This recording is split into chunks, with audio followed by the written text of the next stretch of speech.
Ser podcast.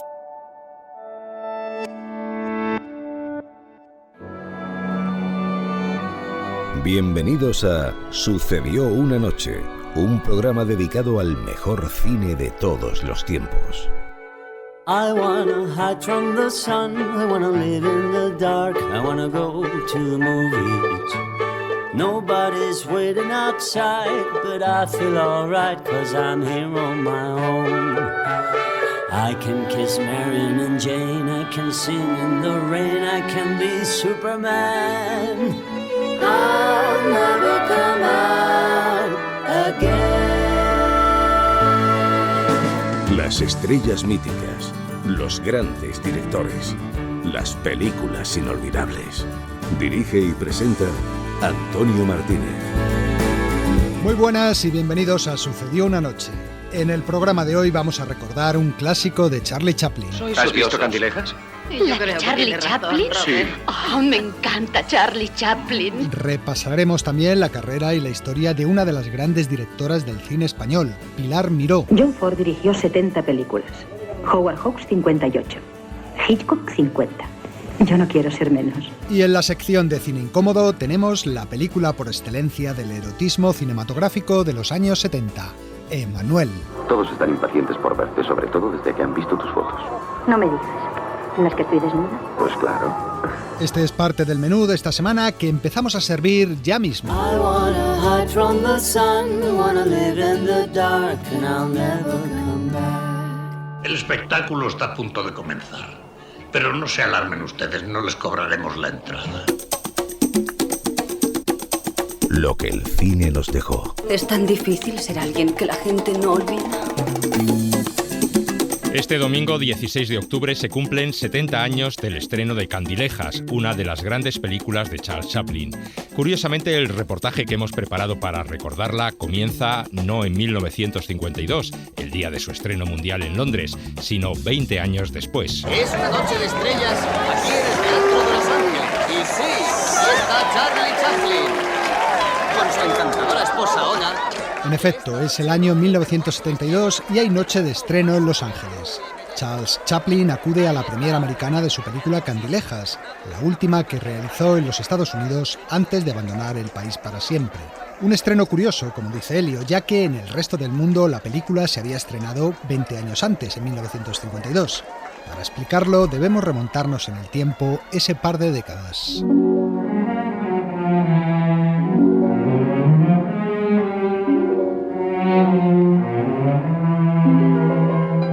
En 1952, Chaplin se había convertido en un personaje muy incómodo en los Estados Unidos. Sus ideas políticas en defensa de la libertad y la solidaridad con los desfavorecidos resultaban demasiado progresistas para la sociedad norteamericana de la época. Esta gran estrella del teatro y el cine, este extranjero que ha disfrutado de la hospitalidad de nuestro país durante 30 años y ni siquiera una sola vez, se ha dignado a pedir la nacionalidad americana. Esta es la clase de cosas que conducen al comunismo. Además, estaba su irreprimible pasión por las adolescentes, que le llevó a casarse 4 veces con mujeres mucho más jóvenes que él y que gran parte de la sociedad americana censuraba. El caso es que cada vez más Chaplin veía cernirse sobre él la amenaza de la caza de brujas del senador McCarthy. ¿Y es de verdad comunista? Es un gran actor, yo solo sé eso. El director aprovechó que el estreno mundial de Candilejas se iba a celebrar en Londres y se fue de viaje. Acabo de saberlo. Chaplin se ha ido a Londres de vacaciones. Y fue en Londres donde se enteró de que el fiscal general de los Estados Unidos había revocado su permiso de reingreso en el país. En realidad, Chaplin ya había decidido no regresar a América, ya que no solo el gobierno, también la industria cinematográfica se lo estaba poniendo cada vez más difícil. Escuche, voy a hablarle con absoluta franqueza. Su nombre surte el efecto de un veneno. No quieren verle. Charlie Chaplin se instaló en Suiza y allí pasó los 20 años siguientes hasta que en 1972 la Academia de Hollywood se acordó de él y le propuso que aceptara un Oscar honorífico por toda su carrera. Charlie, han vuelto a llamar desde California. Tienes que darles una respuesta. No, han tardado 20 años en decidirse. Yo puedo tomarme otra tarde. Basta. ¿Y si todavía me odian? Nadie le odiaba ya, todo lo contrario. Las nuevas generaciones habían descubierto sus viejas películas viéndolas por televisión y en Hollywood fue agasajado como lo que era, un mito del cine. Ya sabía que todo saldría bien. El tiempo es un gran autor. Siempre da con el final perfecto. Pero aquel no era el final. Tras el Oscar honorífico, la fiebre Chaplin se desató en los meses siguientes. Alguien recordó entonces que Candilejas no había sido estrenada en su día en Los Ángeles, y de esta forma la película volvió a los cines. Pero hay más, al tratarse de un estreno en toda regla, podía optar por tanto a los Oscar. Ya imagino los titulares. Asombroso incidente en los premios de la Academia. Chaplin desaparece bajo una avalancha de Oscars. En realidad solo fue nominada en la categoría de Mejor Banda Sonora, premio que acabó ganando 21 años después del estreno oficial de la película. La razón era que, como decíamos, Candilejas no había sido estrenada en Los Ángeles hasta 1972, requisito imprescindible en aquella época para que una película pudiera optar a los Oscars de la Academia. De esta forma, Charles Chaplin conseguía como compositor la única estatuilla que ganó en su vida por su trabajo en una película, ya que las otras dos que le otorgaron fueron honoríficas.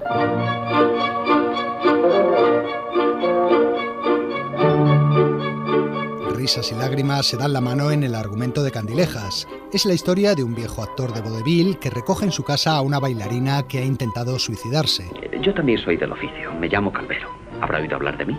Usted no será el gran cómico. Lo fui. Vamos a dejar eso a un lado. Sus días de éxito han pasado, pero el viejo cómico dedicará todos sus esfuerzos a que la joven bailarina triunfe en su profesión, haciendo que olvide los fantasmas psicológicos que la atenazan.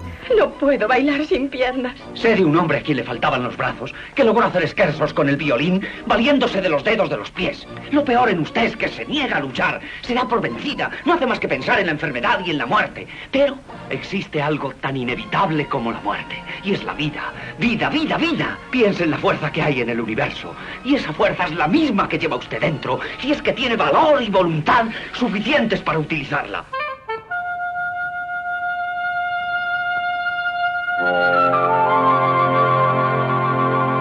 Candilejas es la película más autobiográfica de todas las que dirigió Chaplin. El título mismo ya recuerda a sus orígenes teatrales, cuando siendo solo un adolescente se ganaba la vida en los escenarios. Qué oficio tan triste hacer reír. Muy triste cuando no se ríen, pero emocionante cuando lo hacen, cuando se mira a la sala y se les ve reír.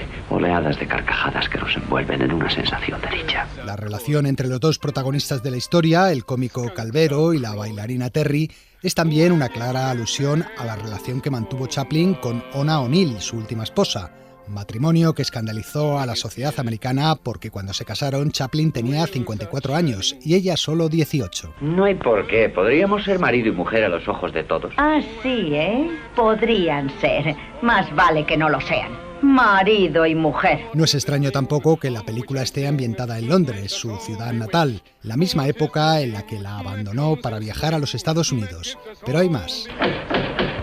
La señora Alson no está. La señora Alson no está. Estos tres niños que vemos al comienzo de la película son Geraldine, Michael y Josephine Chaplin, hijos del director. Otro de sus hijos, Charlie Jr., hace de payaso, y Sidney Chaplin, el mayor, comenzaba con Candilejas su carrera en el cine. Interpreta al compositor del ballet que protagoniza a Terry, y es de quien se acaba enamorando la muchacha. Siente lo mismo que yo. Los dos nos queremos. Yo no he dicho que le quisiera. Cada mirada, cada gesto lo dicen a pesar de usted misma. No digas. Terry sé la gran devoción que siente por Calvero, pero no puede casarse con él. No sería justo para usted. Es joven y empieza a vivir. Esa devoción es puro idealismo, pero no es amor. Con Candilejas también debutaba en el cine Claire Bloom, la actriz protagonista de la película. Un dramaturgo amigo de Chaplin la vio en los escenarios de Londres y se la recomendó al director. Tenía 19 años cuando Chaplin me escogió, y qué privilegio fue que lo hiciera, porque yo no era nadie por entonces para ser su protagonista. Incluso cuando lo pienso ahora, es algo tan maravilloso que no puedo creer que me pasara a mí. Así empezó mi carrera. Otras cosas fantásticas vinieron después, pero este fue el principio. Pero hay otro personaje que resulta también fundamental en la película, y es la música. ¿No es muy tarde para hacer música? No si tocamos un nocturno. Prosiga la escabechina, pero toca suave, sentimental, largo. Chaplin dedicó 9 meses a componer la banda sonora de Candilejas, que es una de las más bellas de toda su filmografía, especialmente su tema principal.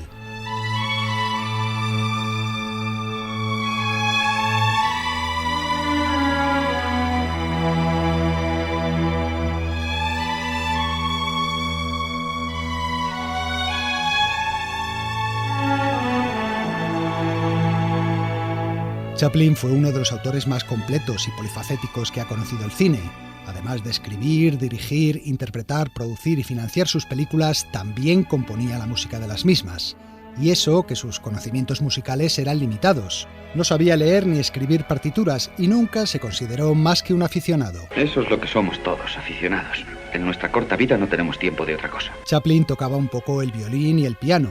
Con este último instrumento esbozaba sus melodías o simplemente se las silbaba a sus arreglistas que las trasladaban al papel pautado.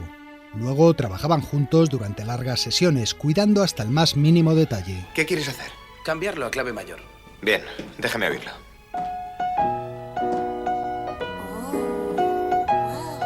No, te diré por qué. Además de la música incidental, Chaplin compuso también varios números musicales para la película. Es curioso. Soñaba que era una sardina, que era hora de comer y que iba nadando a la busca de un cebo. El número musical de la sardina, por ejemplo, o el del domador de pulgas. Anda, Phyllis, sigue en la jaula. Henry, vale, ¿eh? Phyllis. Phyllis. Chaplin creó este número en 1919 para una película llamada El Profesor, que finalmente no salió adelante.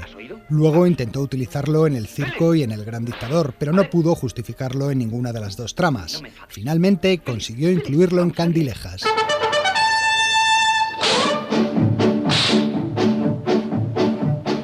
I'm an animal trainer, a circus entertainer. I've trained animals by the score, lions, tigers and wild boar. I've made and lost a fortune. Pero hay otro número musical en la película que resulta aún más inolvidable. En él podemos ver juntos, por primera vez en la pantalla, a los dos grandes genios cómicos del cine mudo, Charlie Chaplin y Buster Keaton. Me gustaría tener ocasión de demostrar que aún no estoy acabado. Claro. He trabajado mucho, precisamente en un número cómico, para mí y para un amigo. Es una sátira musical. Magnífica. Y mi amigo es un gran pianista. Y yo con el violín. Magnífica. Una serie de situaciones muy divertidas. Candilejas es al fin y al cabo la historia de la decadencia de un artista y el encumbramiento de otra más joven. Y es como si con sus personajes, Chaplin y Keaton, aceptaran resignados el relevo generacional, ya que el mundo en el que fueron grandes estrellas había cambiado definitivamente. Nunca pensé que llegaríamos a esto. Tenemos el camarín principal, pero sin ayudante. Bueno, tendré que conformarme por una noche.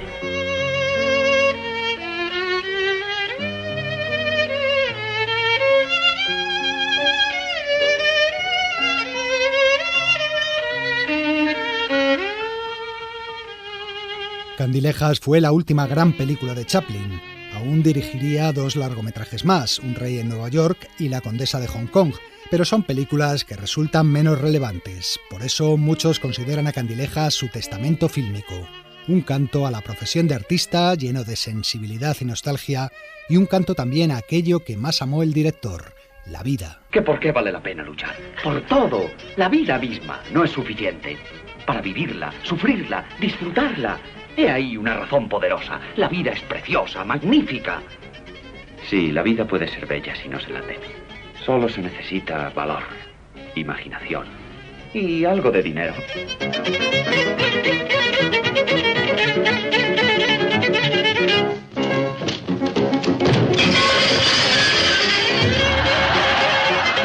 Y es el momento de nuestro juego semanal. Ya sabéis de qué va, de adivinar películas. ¿Te acuerdas de tu hijo? Hunter está con nosotros. Ha estado viviendo con Anne y conmigo desde que desapareciste. No sabíamos qué hacer con él, así que nos lo quedamos. No sabía nada de ti, ni de Jane. Hicimos todo lo posible por encontraros a cualquiera de los dos. Intentamos localizarla, pero también había desaparecido.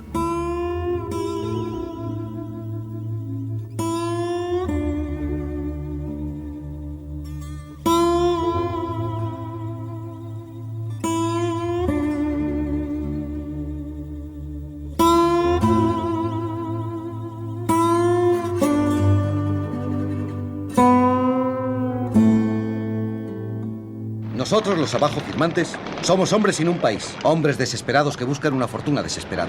Por ello, aquí y ahora firmamos nuestra unión como banda de bucaneros para practicar el oficio de la piratería en alta mar. Nosotros, los cazados, seremos cazadores. Nos comprometemos a navegar juntos como hermanos y amigos ante la vida y ante la muerte, compartiéndolo todo en la fortuna y en los problemas.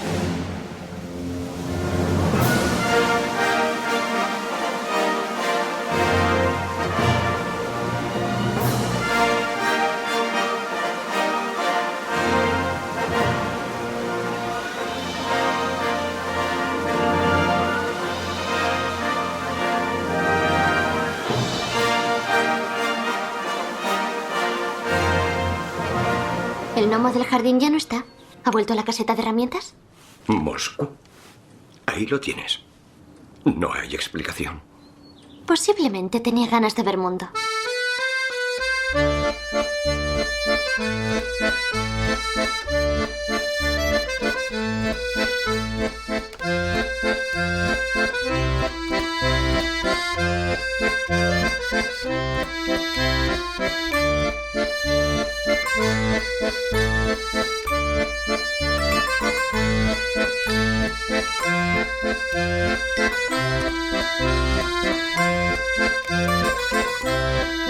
Aquí no hay que buscar en la última página como en los cuadernillos de crucigramas. Aquí os damos las respuestas ahora mismo para que comprobéis cuántas habéis adivinado.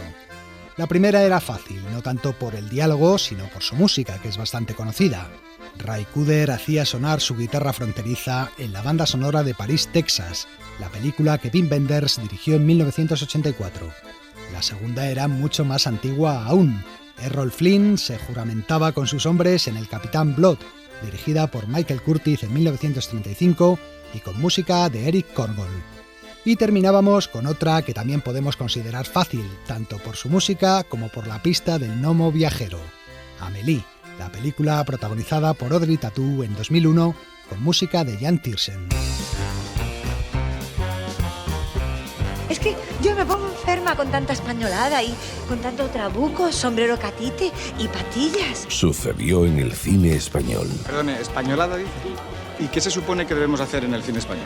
¿Alemanadas? Sí. ¿Hungaradas? ¿Americanadas? No, hombre, no, pero entiéndame. La historia de nuestro cine.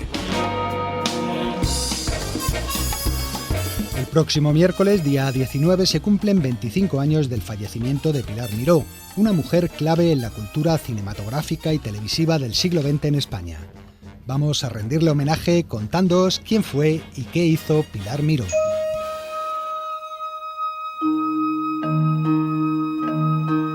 El 19 de octubre de 1997, Pilar Miró fue hallada muerta por su hijo Gonzalo. Había sufrido un infarto de corazón fulminante. Al día siguiente, decenas y decenas de amigos, tanto del mundo de la política como del cine y la cultura, la despedían emocionados en su entierro. Es un dolor grande para la cultura y sobre todo para los amigos. Ahora cuesta trabajo verla quieta. Es duro verla quieta. Ha muerto en lo alto, ha muerto en la gloria, ha muerto en el prestigio profesional. Pues fíjate, es la única persona que me ha dejado un regalo contestador diciéndome: Pedro, aquí tú tienes un diván, tú vienes y cuéntame lo que quieras. Es una persona admirable porque ha sido muy valiente y ha sabido vencer con entereza su enfermedad. Así la recordaban Juan Diego, Pepe Sacristán, Jesús Hermida, Pedro Almodóvar o Paco Raval, algunos de los muchos compañeros y amigos que acudieron a despedirla en su inesperada, pero también muchas veces presentida muerte. Y es que Raval tenía razón. Pilar Miró padecía desde su infancia una insuficiencia cardíaca con la que combatió toda su vida. Dentro de 3 días me tienen que operar. Es grave. 2 veces tuvo que ser operada a corazón abierto para implantarle unas válvulas que le permitieran seguir latiendo. Esa cercanía de la muerte, siempre amenazante, curtió su carácter haciendo de Pilar Miró una luchadora. Me planteaba siempre seguir adelante y tratar de conquistar mi espacio, el mío. Y eso era muy difícil. Tuvo que superar sin rendirse zancadillas y prejuicios, censuras y procesos judiciales. Algunos la recuerdan como una mujer honesta y tierna, otros señalan su carácter difícil. Tus reticencias, tus cambios de humor, esa forma que tienes de cercar tu territorio como si uno fuera un saqueador o un intruso, hasta el punto de terminar creyéndoselo. Rasgos todos ellos que marcaron su trayectoria profesional. ¿Me vas a contar tu vida? Si tú quieres, por supuesto que sí.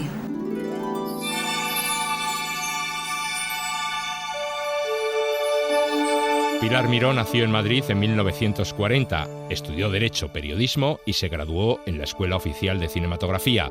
En 1962 consiguió trabajo en la todavía naciente Televisión Española, donde empezó desde abajo. Empecé de auxiliar de redacción, luego fui redactora, luego pasé a ayudante de realización, hice concursos, hice programas religiosos, seguí haciendo informativos y tardé muchos años en llegar a hacer programas dramáticos. Aunque dirigió otras ficciones como numerosos episodios de la serie Curro Jiménez, los dramáticos para Estudio 1 fueron su especialidad. ¿Me podéis decir qué pinta ahí ese espejo? Hombre, es que está todo muy desnudo. Nada, fuera. ¿Pero qué es lo que quieres? ¿Una tumba? Exactamente, es una tumba. ¿No te has leído el guión? Como directora de televisión pronto se ganó fama de mujer dura. Así la recuerda Ana Belén. O sea, era durísima con todo el mundo, pues era durísima con todo el mundo, con sus exigencias. O sea, ella quería la luna y tenía que ser la luna. Y además eso chocaba mucho, porque era una mujer en aquella época. Entonces se movía en un mundo de hombres. Eso me parece que le generaba una gran soledad. Pero la tele no era suficiente para ella. Pilar tenía una ambición. Mis planes de futuro no los cambia nada. Dirigir una película. Cuando encuentre un productor que se deje convencer, a quien pueda engatusar con mi tremendo talento. Y esta oportunidad le llegó en 1976 con La Petición, una película protagonizada por Ana Belén y Emilio Gutiérrez Cava, que tenía una fuerte carga erótica. No te habría reconocido. Yo a usted sí, señorita Teresa. ¿Y si yo gritara? ¿Qué diría mi padre si te descubriera en mi cuarto? La película tuvo problemas con la censura, pero resultó todo un éxito. Los problemas fundamentales estuvieron en que en el ministerio querían cortar la película y yo no quería cortarla. Y a partir de que no la corté y de que se sabía que estaba prohibida y de que había habido conversaciones con el ministerio y cosas de ese tipo, pues ya se estrenó con una cierta expectación.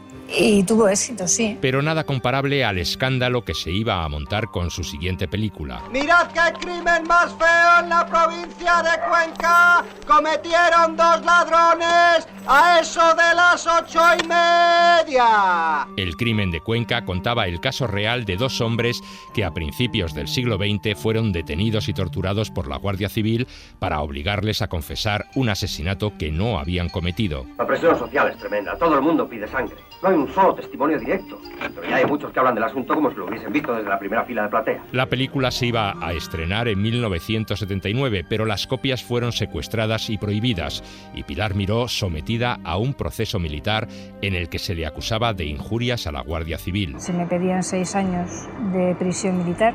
Para todos los efectos, la autora era yo. El productor no existía, los guionistas no existían y ni siquiera la verdad existía. Pilar fue finalmente absuelta y cuando la película se estrenó en 1981, 2 años después de la fecha prevista, se convirtió en la más taquillera del año. El retraso del estreno hizo que El crimen de Cuenca casi coincidiera en las pantallas con su siguiente película. Gary Cooper, que estás en los cielos, líbrame de todo mal. Gary Cooper, que estás en los cielos, fue una película autobiográfica en la que la directora hablaba de su etapa en televisión española o de sus problemas de corazón. No debes preocuparte de nada. Haz lo que debas hacer, entiéndeme. Pero pasado mañana, a última hora, tienes que ingresar en la clínica. Pilar Miró. Cuando yo rodé Gary Cooper, que estás en los cielos, yo estaba procesada y embarazada. Y creo que si yo no hubiera rodado, me hubiera vuelto absolutamente esquizofrénica. En febrero de 1981 nació su hijo Gonzalo. La directora nunca revelaría la identidad del padre, pero para entonces Pilar estaba a punto de iniciar una nueva etapa en su vida marcada por la política. No son tiempos como para andar exhibiendo ideas políticas. Pero si quiere que conteste a su pregunta, le diré que no voy por ahí agitando banderitas ni cantando himnos patrióticos. En 1976 había ingresado en el Partido Socialista. Fue asesora de imagen de Felipe González y cuando el PSOE llegó al poder, Pilar asumió la Dirección General de Cinematografía, sacando adelante el polémico pero eficaz programa de subvenciones anticipadas a las películas españolas. 4 años estuvo en el cargo simultaneando su trabajo con la dirección de otras 2 películas, Hablemos esta noche y Werther, un esfuerzo que resultó titánico. No quieres que te diga que estás demasiado delgada y que se te nota en los ojos que duermes poco y mal. Pero Pilar no tenía tiempo para relajarse. En 1986 volvería a ocupar un nuevo cargo político. Prometo por mi conciencia y honor cumplir fielmente las obligaciones del cargo de directora general del ente público Radio Televisión Española. Durante 3 años dirigiría el ente Radio Televisión Española. En este tiempo desarrolló la programación matinal, rehabilitó los estudios Buñuel y apostó por la producción propia, dando gran libertad a los creadores, como recordaba Javier Gurruchaga, que en aquellos años triunfaba con su programa Viaje con nosotros. Con Pilar hubo una transgresión enorme y mucha mayor libertad. Fue una libertad para los autores, para los intérpretes. Pero su gestión acabó también en escándalo. Pilar Miró fue acusada de fraude de los fondos públicos por una serie de gastos gastos de representación y vestuario que ella cargó a las cuentas de Radio Televisión Española. El caso se discutió en el Parlamento y la directora volvió a ser procesada. El Partido Socialista tenía dos facciones. La televisión había pertenecido a una y yo era de otra. Un diputado me preguntó si esas facturas eran ciertas y yo dije que sí. Y entonces, bueno, a raíz de eso se montó no sé cómo llamarlo, lo que acabó en un procesamiento. El proceso resultó largo, pero Pilar Miró acabó siendo absuelta en 1992. Hubo una sentencia lógicamente favorable, y no solo una sentencia favorable, sino el reconocimiento de que todo lo que hice estaba bien hecho, era correcto. Pero eso no tuvo la difusión, porque a nadie tampoco le interesaba que eso tuviera la difusión que había tenido un tema sobre el que se habían dicho barbaridades durante 3 años. Joaquín Leguina, amigo de Pilar Miró. Le pregunté, bueno, ¿y tú qué vas a hacer ahora, que te quedas en la calle? Y bueno, yo lo que sé hacer, películas, y ya he puesto, ¿y qué tipo de película que sea? Dice, una mujer que toma venganza. En 1993 estrenó El pájaro de la felicidad, película en la que su actriz fetiche, Mercedes Sampietro, interpretaba a una mujer que se replanteaba su vida. Tengo la intención de volverme a mirar atrás. Quiero buscar a mi marido, quizá a mis padres. No sé por qué ni para qué. Seguramente debería buscarme a mí, perdida en mi trabajo intentando sobrevivir. Procuraré buscar una felicidad sorda, sin nada que pueda hacerme daño. 2 años antes también había dirigido Beltenebros, rodada en inglés y premiada en el Festival de Berlín con un Oso de Plata. La película contaba con un reparto internacional con actores como Terence Stamp o Patsy Kensit. Por cierto, que esta última se llevó a matar con la directora. No quiero entrar en la discusión sobre mis relaciones con Pilar Miró. No guardo ningún recuerdo de ella. Lo que recuerdo de Beltenebros fue lo bien que me lo pasé en España y además que en Madrid conocí al que hoy es mi marido. En 1996, Pilar Miró estrenó 2 nuevas películas protagonizadas ambas por Carmelo Gómez y Emma Suárez. Tu nombre envenena mis sueños, que contaba una historia de amor durante la Guerra Civil. Me lo ha dado Jaime Méndez. Nos conocimos en Berlín. Es dirigente de las Juventudes Socialistas Unificadas. Le quiero y no me preguntes nada más porque es todo lo que vas a saber. Dios mío, te has vuelto loca. Y El perro del hortelano, adaptación de la obra de Lope de Vega que Pilar se empeñó en rodar en verso, algo que todo el mundo le desaconsejó. Parece que echa para atrás un texto en verso, o sea, porque no es Lope de Vega el que echa para atrás si lo haces en prosa, o sea, si haces una adaptación en prosa, es el verso, o sea, el verso, estar loca. Y Pilar Miró acertó de pleno. La película fue un gran éxito de crítica y público. ¿Para qué puede ser bueno haberme dado esperanzas que en tal estado me han puesto? Si cuando ve que me enfrío se abrasa de vivo fuego y cuando ve que me abraso se hiela de puro hielo. Dejáramé con Marcela. Más bien le viene el cuento del perro del hortelano. No quiere, abrasada en celos, que me case con Marcela. Y en viendo que no la quiero, vuelve a quitarme el juicio y a despertarme si duermo. Eso no, Teodoro. Advierto que Marcela no ha de ser. En la ceremonia de los Goya, El perro del hortelano arrasó, llevándose 7 trofeos, incluidos el de Mejor Película y Mejor Directora. Emma Suárez. Tanto en El perro del hortelano como en Tu nombre, los personajes femeninos eran muy importantes. Eran mujeres llenas de matices. Eran mujeres que saben dominar, que ejercen el poder, porque lo pueden ejercer desde su lugar, pero también mujeres absolutamente sensibles y frágiles. Y creo que Pilar tenía todo esto, todos estos componentes.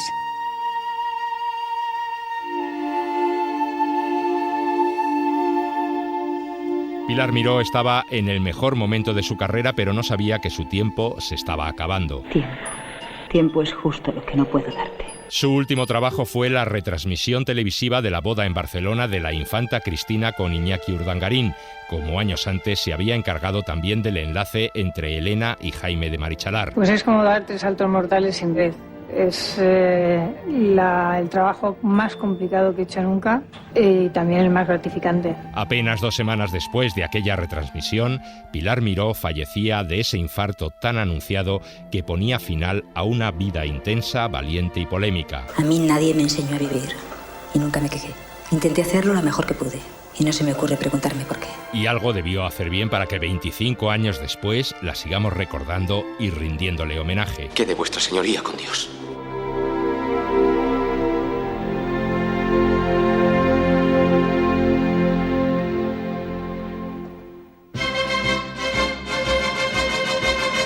After all, it's a step in the right direction. it's a step in the right direction after all.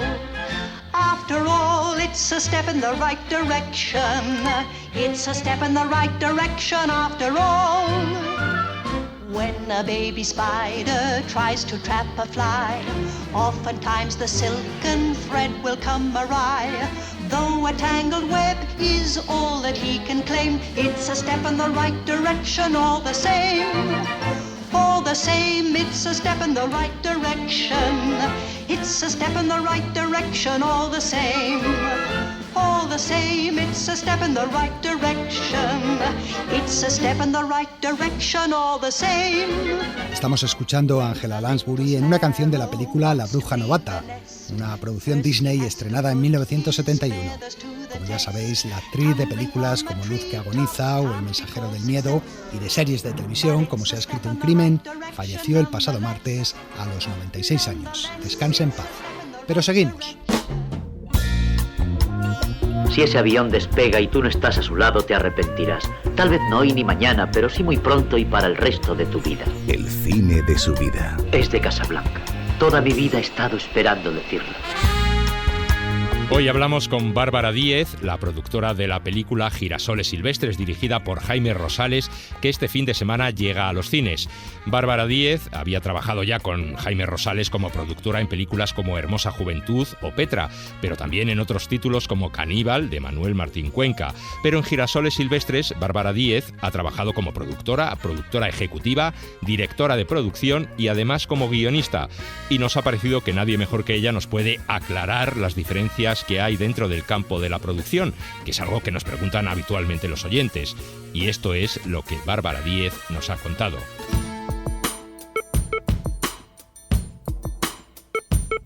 Cuando era más jovencita quería ser arquitecta, o sea, nada que ver, pero mi prima estaba estudiando publicidad y como que me gustaba mucho el cine también. Hice un año de arquitectura y dije, no, esto no es lo mío. Resina quiere ser directora, algún día. Sí, ya ha hecho un par de cortos. Cuando decidí estudiar cine estaba entre producción y montaje, eran las dos cosas que pero creo que se me da mejor la producción. No olvides que yo he producido más de 40 películas, o sea que no soy ningún gilipollas. Y ha sido toda una carrera de fondo, porque yo empecé en Fresdeval de becaria, luego fui coordinadora de producción, luego fui coordinadora de postproducción, luego hice mi primera peli de directora de producción, luego productora ejecutiva, las últimas dos de productora y esa última pues se ha ayudado con el guión, o sea que la próxima ya no sé.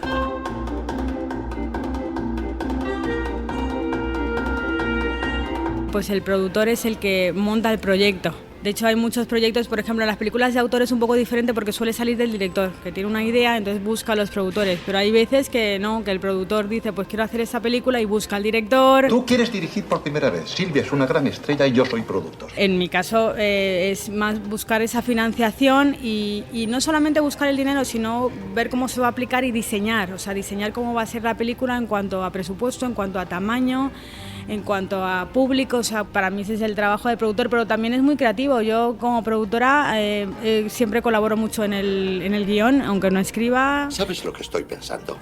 ¿Por qué no nos sentamos tú y yo y le damos al guión todos los retoques que necesita? Participo mucho en el montaje, o sea, desde el principio, desde la primera versión del guión hasta que la película está como para estrenar, o sea, estás en todo el proceso.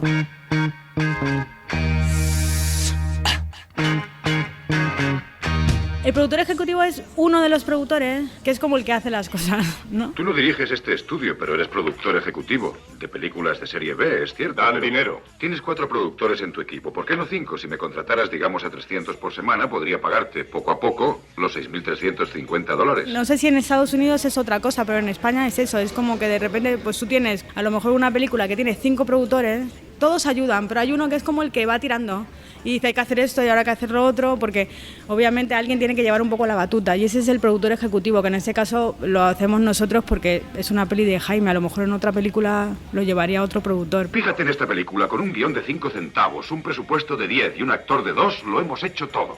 Sí, señor, ya empezamos a entender el negocio, hijo. Sí, mamá. El director de producción es una persona que es totalmente freelance, como el director de fotografía o el sonidista, que se contrata para hacer el presupuesto de la película. y para controlarlo. Por cierto, Bertrand, ¿has pensado ya en mi cheque? No pienso en otra cosa. Yo también. Tú ya tienes una idea de más o menos lo que te va a costar, lo que tienes que financiar, pero luego necesitas una persona que haga un presupuesto acorde con eso y que ponga pues tanto a la semana, o sea, que haga todo el y luego en el rodaje se encargue de que eso se cumpla. He vuelto a hablar con los americanos y hay que atenerse al tiempo previsto.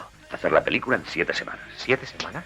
Sí. ¿Cree que será posible? La verdad, temo que 7 semanas sea un poco apretado. Por supuesto, si necesita 3 o 4 días más de rodaje con un equipo reducido, tampoco pasa nada. Pero hay que acabar con los actores el 31 de octubre. Al final lo importante es que entren los números. O sea, como directora de producción, si de repente hace falta un par de días más de rodaje porque ha habido un problema, pero entran números porque hemos conseguido cambiar otra cosa para que eso yo no tengo ningún problema, o sea, no es que se tenga que cumplir porque sí, lo que tiene que cumplir es que no te pases del presupuesto, no tanto el plan de rodaje en sí. La montaña lejana se va a hacer tal como queríamos, con un presupuesto de 1 billón. ¡Bravo! Exteriores en Veracruz, Von Elstein la dirigirá. El proceso del rodaje es el más caro. Estás hablando de que tienes contratadas a, no sé, 60, 100 personas con unas cámaras, entonces es como el momento en el que el dinero se te sale así de las manos, es como...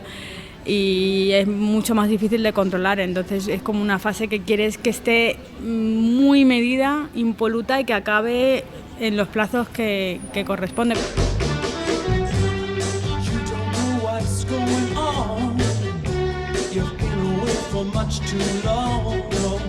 Jaime es súper organizado y tiene mucha cabeza de producción también, entonces él cuando pide cosas nunca te va a pedir una cosa que sea como absurda, entonces ya viene con una cosa que es realista ya de entrada, por eso me gusta mucho trabajar con él porque no es una persona que de repente te va a cambiar todo en el último momento ni nada, y si tiene que ser es porque es importante para la película y yo también lo voy a defender. Porque al final yo también quiero lo mismo, o sea que el objetivo final es el mismo.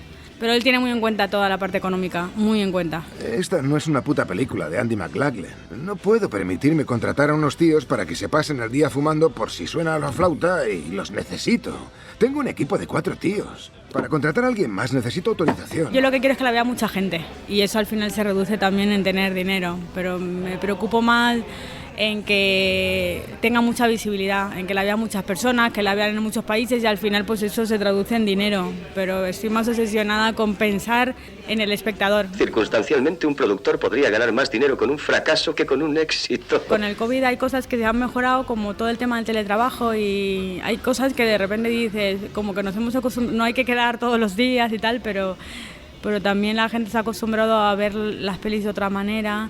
Y ahora mismo me parece que es un problema tan gordo que que deberíamos como juntarnos todos de alguna manera, porque ya no es como ven a ver mi peli, es ve al cine. Gracias por visitar nuestra sala. O sea, me da igual que vayas a ver esta, que vayas a ver la mía, o sea, la cosa es que vayas, ¿no? Y luego ya cuando se vuelva a retomar un poco todo esto, pues ya vemos y yo me voy a preferir que vengas a ver la mía, ¿no? Pero ahora mismo es como ve al cine. Yo siempre tengo esa duda, ¿no?, de si la gente no va al cine porque cuesta mucho, o sea, siempre ahí sacas un poco de conclusiones, ¿no?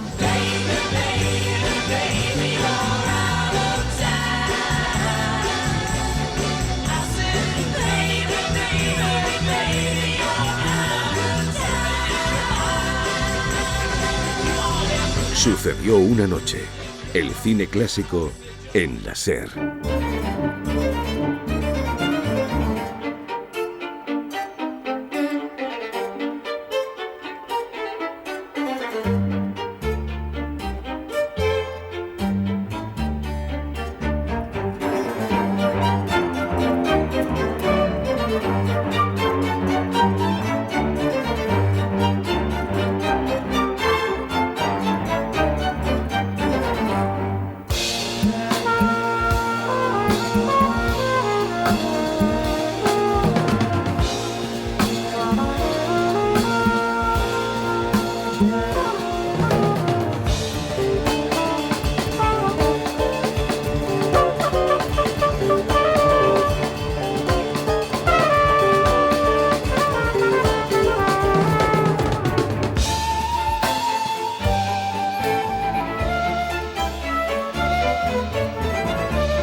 Compuesto por Philippe Sard, pertenece a la banda sonora de Yo impongo mi ley a sangre y fuego, un polar francés que Jean-Paul Belmondo protagonizó en 1979.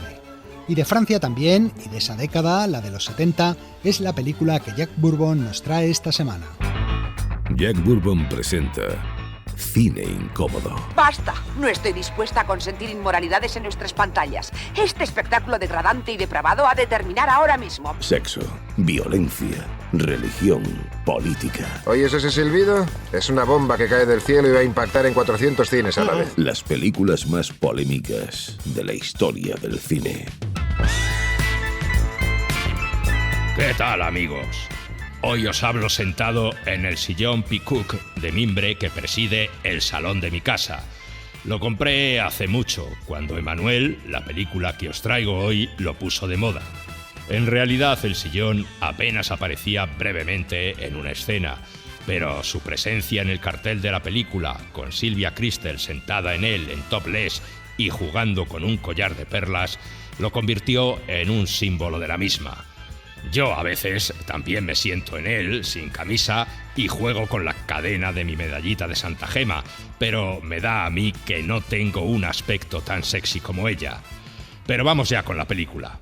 La dirigió el francés Just Jekin, que por cierto falleció hace apenas un mes, y la protagonizó la holandesa Sylvia Kristel, que tampoco está ya entre nosotros.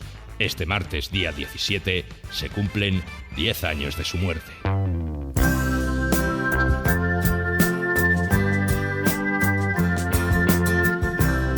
Corrían los años 70 y tras el éxito comercial que había tenido en Francia El último tango en París, a un avispado productor llamado Yves Rousset-Rouart se le ocurrió la idea de hacer una película de erotismo suave y con una exquisita factura estética que atrajera a los espectadores vergonzosos que no se atrevían con el cine porno. En esa época el cine erótico se percibía como ridículo y vulgar. No era lo que yo quería hacer. Yo quería una película solo para adultos, pero en la que predominara la dimensión estética. Es decir, iba dirigida a esos mismos que decían comprar el Playboy por sus artículos de fondo. Hay que quererlo, hay que pensarlo, hay que imaginarlo. Eso es el erotismo. Y el productor encontró el material para su propósito en una novela autobiográfica escrita por Emmanuel Arsan, publicada y distribuida de manera clandestina en Francia desde 1959 y ya sin restricciones de censura a partir de 1967. En ella, la escritora, esposa de un diplomático en Tailandia, contaba sus aventuras sexuales junto a un marido permisivo y libertino. ¿Qué has hecho hoy, amor mío? Nada, no he hecho nada. Lo mismo que todas mis amigas en banco. ¿Qué se puede hacer aquí? Hay mil cosas que se pueden hacer. Se puede hacer el amor. ¿Y no importa que tú no estés? Tú no eres solo mía. Tú no eres mi verdad. Eres la belleza. Buscando esa exquisitez estética de la que hablaba, el productor Rousset-Rouart encargó la dirección de la película a Just Jekin, un fotógrafo que había alcanzado cierto renombre trabajando para revistas como Marie Claire o Paris Match. Es muy bonita. ¿Quién te la ha hecho? Un fotógrafo amigo de Jan. ¿No tienes otras? ¿Otras? Sí, otras donde estés haciendo el amor. Una vez elegidos el argumento y el director, aún faltaba lo principal: encontrar a la actriz adecuada para protagonizar la película. Y esta, como contaba ella misma, apareció por casualidad. Por casualidad había ido a un casting para un anuncio de lavadoras y aunque suene a historia inventada, lo cierto es que me equivoqué de puerta. Sylvia Kristel era una modelo holandesa de 22 años que había ganado un concurso de Misses en televisión. En el lugar donde ella había acudido para su audición se celebraban varios castings y la chica se coló por equivocación en el de Manuel. En cuanto el director la vio, lo tuvo claro. Tiene usted un cuerpo precioso. Podría usted decir lleva un vestido precioso. Que yo sepa no voy desnuda. Lo importante no es que vaya desnuda, sino que yo la vea desnuda. Just Jekin, director de la película. De pronto vi a esa rubia alta, con pelo corto y ojos grandes, y dije, es ella. Y entonces me contestaron, pero si estás buscando a una asiática. Lo sé, pero es ella, les dije. La vi con toda su pureza, su inocencia, con toda su poesía. Fue un flechazo.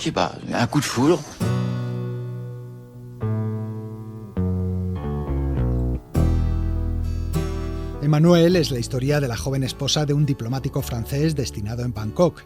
Con la excusa del calor y del aburrimiento, la chica se adentra en nuevos senderos del sexo, alentada por su propio marido y las esposas de otros diplomáticos. No ha engañado nunca a su marido. No, no le he engañado jamás. Engañar quiere decir ocultar. Quiere decir mentir, exactamente. Y con una mujer tampoco la ha engañado usted. Tiene interés con una mujer. Pruebe algún día conmigo y verás si lo tiene. Millares de espectadores encontraron de repente en la película un Kama Sutra visual donde aprender con ejemplos prácticos, a la vez que abrían su mente a una nueva sexualidad. La mujer a la que se toma en el lecho conyugal no conoce en absoluto el erotismo. Hay que buscar nuevas aventuras, llenas de nuevos sentimientos. Todo ello mostrado con un erotismo pretendidamente sofisticado y suave, con especial predilección por el lesbianismo, también bastante light. Me encanta tu piel suave y lisa, como el terciopelo. Se nos hace tarde, tú lo has dicho. Ya jugaremos en otra ocasión. ¿Tú no crees que es mejor que juguemos un rato aquí? Y apoyado por unos diálogos supuestamente procaces. ¿Sabes por qué chupo caramelos? Porque te gusta, supongo.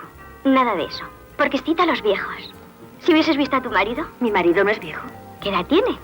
32 años. Pues eso. En Japón, en una sociedad tradicional donde a las mujeres se les supone dependientes del marido, las espectadoras se alzaban de pie y aplaudían en los cines cuando Emmanuelle se ponía encima de su marido, en las escenas de sexo, porque consideraban que de esta forma ella era la dominante. En Europa, en cambio, la escena que más morbo despertaba era la del avión. El avión tarda 17 horas. 17 horas solo es interminable. Nunca se está solo en un avión. Es como un barco.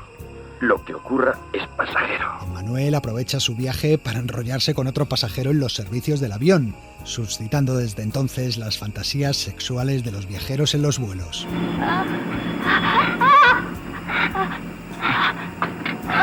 Otra escena muy comentada era la del club, donde una bailarina se insertaba un cigarrillo encendido en la vagina y expulsaba el humo por ella. Escena que, por cierto, rodó el ayudante de dirección, ya que el director se negó a hacerlo al considerarla grosera y vulgar. O aquella otra en la que una quinceañera viciosilla se masturbaba ante la cámara. Lo hago desde que tenía 12 años. Y nadie me enseñó. Mis propias manos lo descubrieron solas. A mí me parece muy normal, ¿a ti no? La chica se excitaba viendo una foto de Paul Newman en una revista y contaba el director que en cierta ocasión se encontró con el actor en una fiesta y quiso pedirle disculpas por aquella escena, a lo que Paul Newman respondió que no había motivos, ya que la idea le había parecido divertida y que se sintió muy halagado por ello.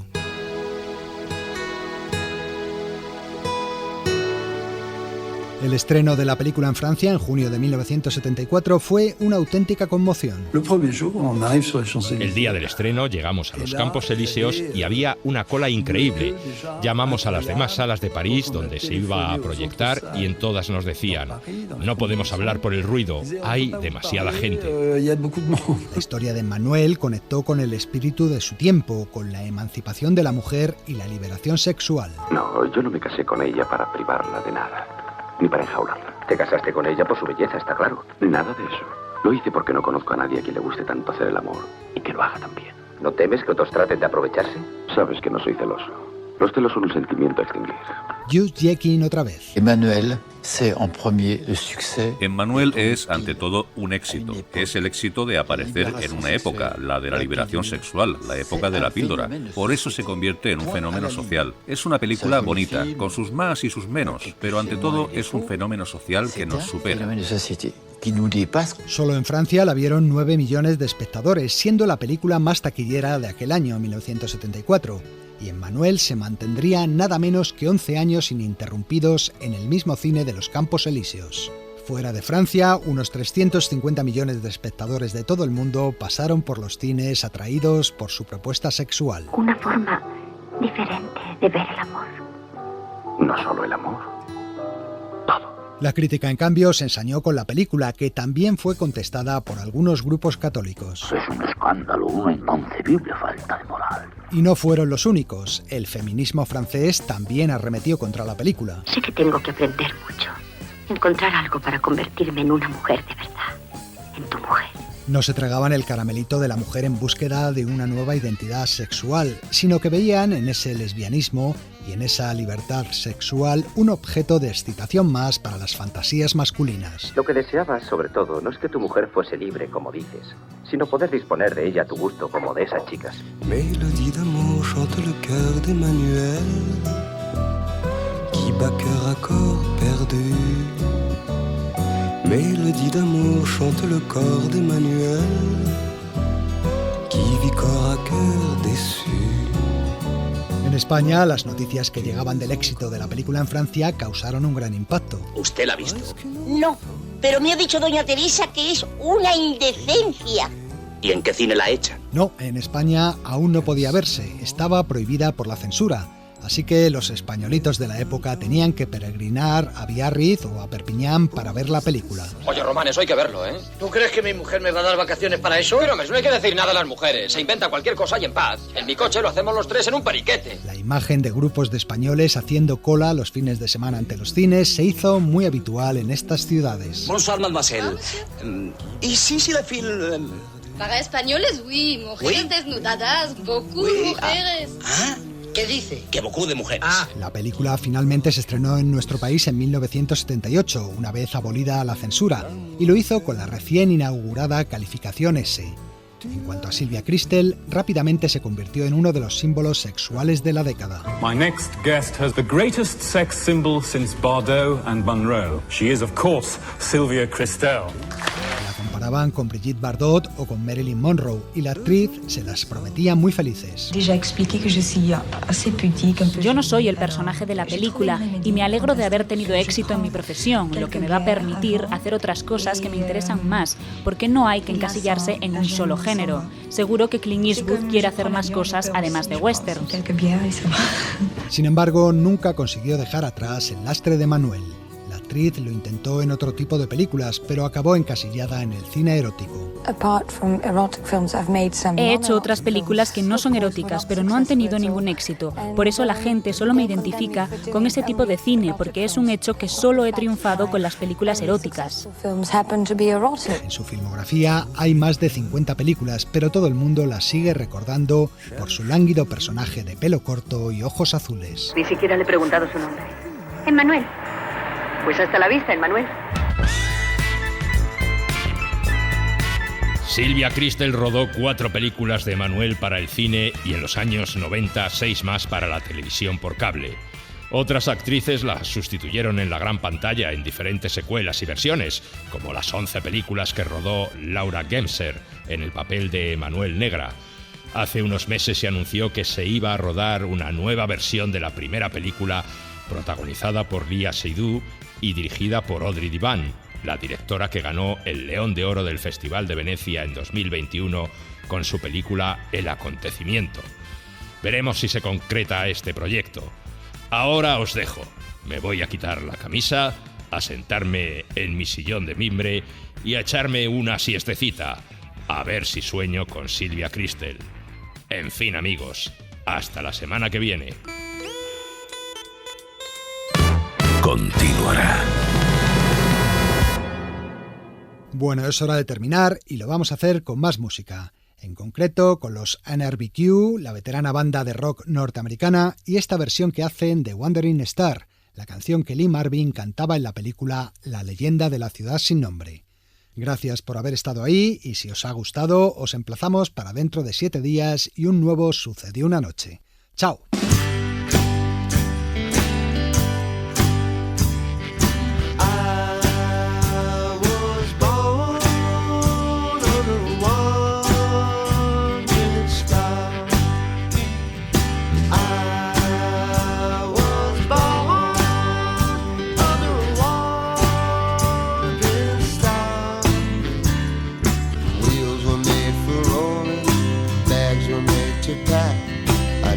Seen a sight that couldn't look better looking back.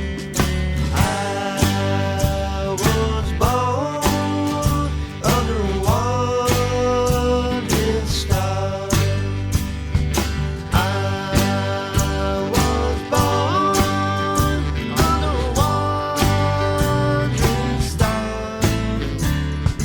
When I get to heaven, tie me to a tree, for I'll be to roam and there's no telling where I'll be. I was born under a wandering star. Mud can make you prisoner and the plains can make you dry. Snow can burn your eyes but only people make you cry. Home is made for coming from, for dreams of going to, which with any luck will never never come true.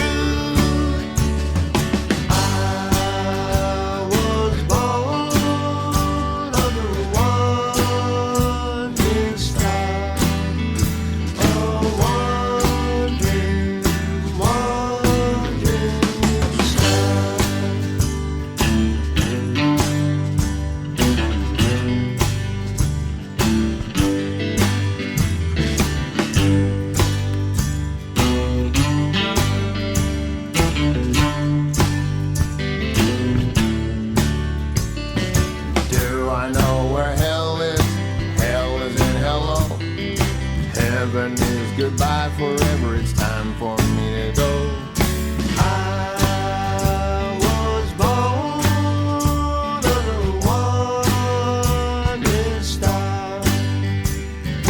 Mud can make you prisoner and the plains can bake you dry. Snow can burn your eyes, but only people make you cry. Home is made for coming from, for dreams of going to, which with any luck will never come true. I was born under a wandering star, a wandering star.